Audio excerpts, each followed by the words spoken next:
येत्या 27 फेब्रुवारीला मराठी भाषा गौरव दिन साजरा होणार आहे. राज्यभरात या दिवसाची जोरदार तयारी सुरू असतानाच विधान परिषदेतून एक अत्यंत धक्कादायक बातमी समोर आली आहे. संपूर्ण महाराष्ट्रात तब्बल 225 मराठी शाळा बंद पडल्या आहेत. कोकण, विदर्भ, पश्चिम महाराष्ट्र, मराठवाडा आणि उत्तर महाराष्ट्र या पाचही विभागांमध्ये ही विदारक परिस्थिती पाहायला मिळत आहे.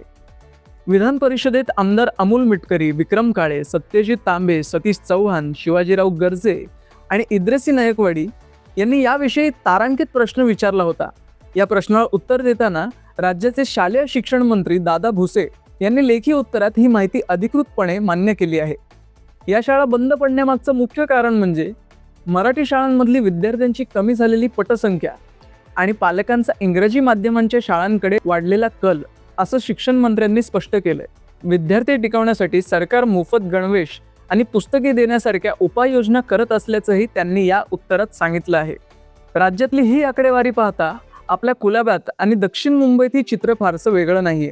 आज कुलाब्यात वाढत्या इंटरनॅशनल आणि इंग्रजी माध्यमाच्या शाळांमुळे इथल्या अनेक जुन्या आणि ऐतिहासिक मराठी शाळांची पटसंख्या वेगाने कमी होत आहे. इंग्रजी भाषेचं ज्ञान आजच्या काळात आवश्यक आहेच, पण त्यासोबतच आपल्या स्थानिक पातळीवर अस्तित्वात असलेल्या मराठी शाळा कशा टिकतील, हा आता शिक्षण व्यवस्थेसमोर एक मोठा प्रश्न आहे. मराठी भाषा फक्त गौरव दिन साजरा करून वाचणार नाही, तर या शाळा टिकवणं आणि त्याचं संवर्धन करणं ही आता काळाची गरज बनली आहे. या बातमीवर तुमची प्रतिक्रिया काय आहे ते आम्हाला कमेंट्समध्ये नक्की सांगा. मी दीपेश पवार, कुलाबा न्यूज 24.